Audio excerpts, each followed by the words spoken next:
Hey everyone, welcome back to the channel. This here is a continuation of the Toybiz Lord of the Rings showcase video that I did a while ago. I've got some more figures that I bought from a different online seller here, and I needed to make some space with them throwing away these boxes. The last upload was almost, I believe, a year ago, and they were all later releases, I believe, because the boxes there were all the same. It was a slimmer model, and they covered all of the movies. Well, these ones right here are all based on only Fellowship of the Ring, so these all released at the time of that movie specifically. We've got 5 figures here of Lurtz, the Uruk-hai leader, Saruman the spooky looking wizard, Gandalf the nutjob one, Legolas is there too, and then finally Frodo, who immediately looks like the most interesting figure from this bunch. The boxes there are crazy. We used to have really cool designs for toys back in the heyday, but now it's mostly just like a square, which is funny because the line did eventually do rather boring designs for their boxes, so it's interesting to see how much of a swing they took here with the launch. Big and large with a big print on the front there of the ring, some images of the character is there, and there are stills from the movie all over, and for the Fellowship, the color of green was used all throughout the marketing.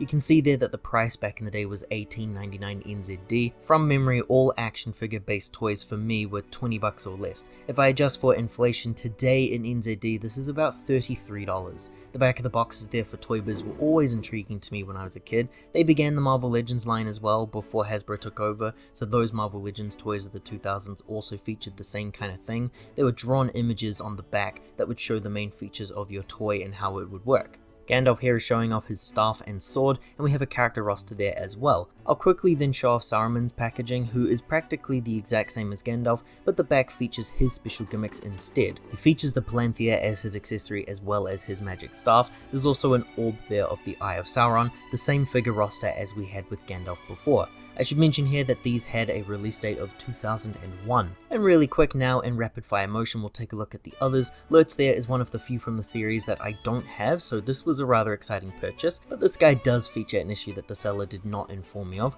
We'll cover that later. Very frustrating. This guy there shows off the movement features, which are really wild, and we will take a look at those later too. The roster there is completely different. It looks like these last 3 figures were featured from the same wave. Frodo, Legolas, Strider, Lurtz, and then a Ringwraith. All of these guys are dated as 2001.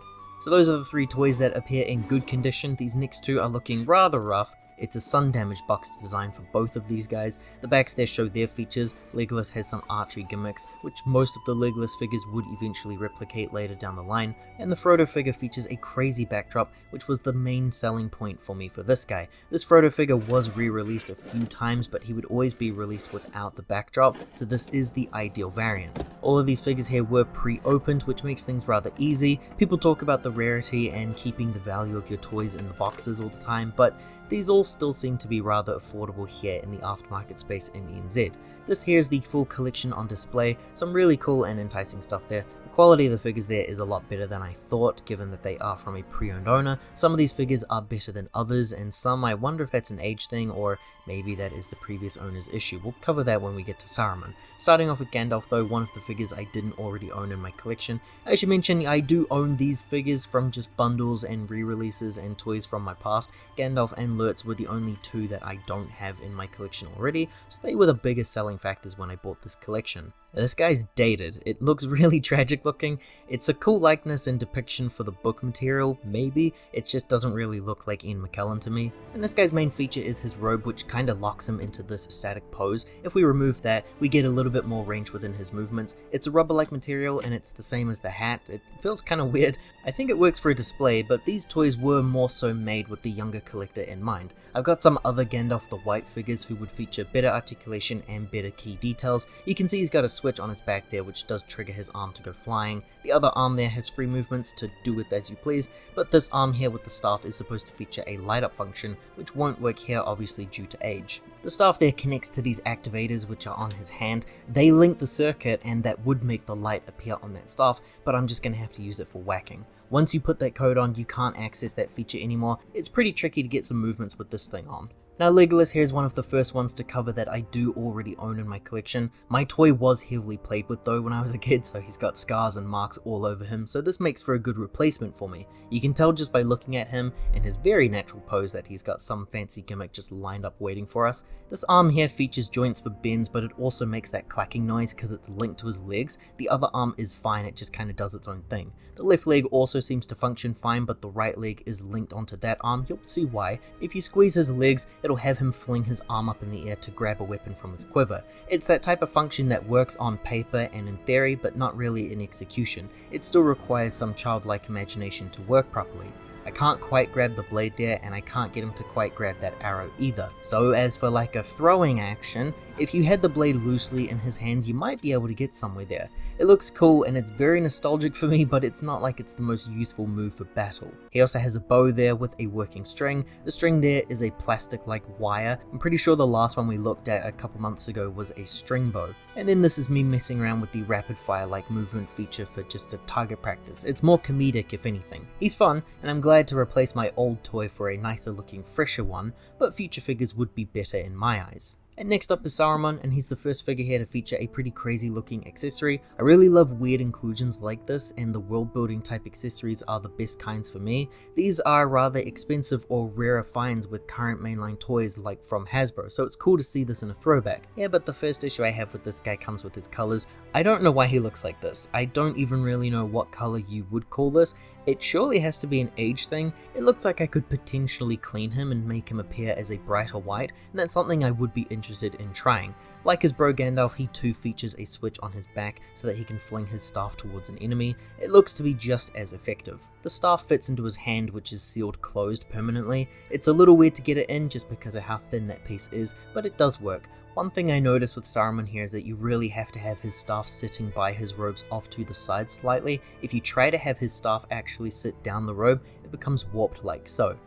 Now his other hand also features a magnet, which allows him to hold that orb that's sitting on the Planthea there. Speaking of, that piece is a solid plastic mold that just sits there like so. The orb can be placed in the little section in the middle, and if you line up the magnet just right, it looks like it's set in between without actually connecting. The magnet though is really loose there, which is funny because when he holds onto the orb, it's great, it's rock solid, so I don't really know what's going on there or why those are so drastically different. He's a weird figure, man, and some of the colors are really off-putting to me ultimately, but it's probably the previous owner's fault, something that needs some fixing over time.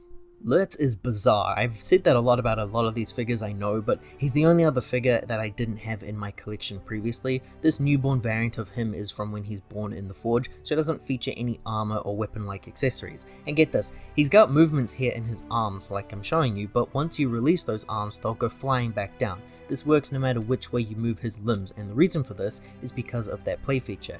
He's got a weird button on his back which allows for like omni movement or something crazy that I've never seen on an action figure before. His arms respond based on how you move that button. Up, down, side to side. It's insane that they made something like this. I think it's really cool, even if it is a little weird, and the functions are 50-50 sometimes. Sometimes one arm will go up higher than the other, but look how rapid you can make this. It's a very cool, very weird thing to release. And I tell a lie before, he does actually feature a weapon in the form of a whip. The problem that I had with the previous owner is that he didn't mention to me that the whip is actually broken. There's no handle there, so he can't actually hold anything. It's hard to see, but his hand does have a hole in it so that the whip could maybe fit into place. The whip then clearly has a clip on its handle, you know, the part that's missing. The Lurtz figure is just unlike any other toy that I've ever had before. The crazy part is that could probably be said about most of these Lord of the Rings toys actually. Finally, we end with Frodo, who is a figure that I've already got in my collection, but this is like a special deluxe version. He's got a fancy display to be paired with. It's my favorite kind of a toy release. He's like a disc display or a really great one and done type of release. Like, you wouldn't necessarily need to get a whole bunch of these toys to show off your love for the series. You could just get this guy. The base and display here is designed to resemble a forest. It's from when they accidentally find themselves on the road on their journey. It's a couple of really big bulky pieces, and I can't quite find the words to describe the quality there, but it kind of feels like it's a hard plastic mold with like a slight rubber coating over top. You have to assemble these parts because they're packaged separately in the box. This figure here is probably the least articulated one of the bunch here in this video. He can move his arms up and his legs too, and I believe his head can turn around, and that's about it. He's got maybe some rotates in the hands and the feet, but he doesn't feature any bends in like his elbows or any other rotates. His cape can be removed and he features a plastic mold for the body, but rubber-like clothing as I show off here. He also features a play feature. It's the same one as Legolas. You can squeeze his legs together and he'll swing his sword, but I kid you not, I tried this off camera, I then heard a cracking noise, and now he won't do it anymore. But the base is what I was really interested in the most, and it's cool. the function doesn't really work all that well for me. The whole thing breaks down like so. You remove that ring and the trees, and the backdrop can be disconnected from the ground plate. That ground plate has amazing looking details. I love it so much. The grass and the dirt there, it all looks really great. And the feature here is that spinning wheel in the middle. You can see that the other parts are reactionary to this wheel as well. The mechanics here are all rather intricate. The wall there shows the forest, and there's a button underneath. When you press it down, a dark rider will appear in the image. It's really cool and great visual trickery. So you need to make sure that you've lined everything up right in order to get this thing built and assembled properly. The spinning wheel there makes the rider disappear or reappear, which you can see works really well. So I was wrong, it does work, but only when it's set up like this. Once I put everything else back together is when I started having a couple of issues. It's still really cool though. You can see that the trees can be set to appear as dead once you've got it all working properly. The ring there is a very cheap plastic ring toy, but it didn't need to be anything else, and the ring is what is used to activate that switch, so it wants you to spin the ring there to make the scene change. Frodo's inclusion in this is that he can be attached to the scene. He too will ideally spin around and see the Dark Rider, at least in theory, but he kind of gets caught up on everything, and my hands are too big and they're too in the way, and it's just kind of a bit of a mess. So once I have the scene assembled like this, that's when it isn't functioning as well as I would hope. You could remove that stuff from Frodo, like his big cape maybe, but the box doesn't say that that's necessary, so I don't really want to try. It's still probably my favorite one just for the display purpose alone, but it's not as perfect as I think I made it out in my head. The Toybiz Lord of the Rings toy line is a very nostalgic one for me, and one I remember fondly. I think I said last time that this was likely my first ever toy line to be obsessed with, where I wanted to collect everything, long before I got into things like Star Wars or Marvel or DC or Simpsons. They've been really fun to look at now in the 2020s and compare them to some modern toy releases from Hasbro or from NECA, because these guys here are definitely dated by today's standards, but they were also doing things that toy lines today don't even want to attempt. That's probably what happens when your toy line begins to target the adult market as well as the youth. If you enjoyed this video, liking and subscribing here does help to support this channel's growth. Thanks for watching everyone, take care, hope to see you all next time.